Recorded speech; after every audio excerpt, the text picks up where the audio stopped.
Do you need to replace the battery on your Dell G15 5530? Well, I'm going to show you how. Also, you can click the top right of the screen to find this part or tools or additional help on our website, including written step-by-step tutorials with detailed images.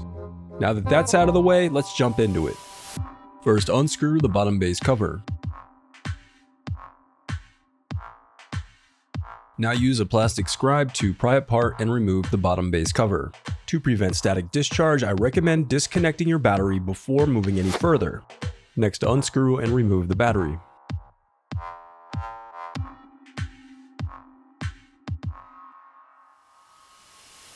The reassembly of your laptop is as simple as following your steps in reverse.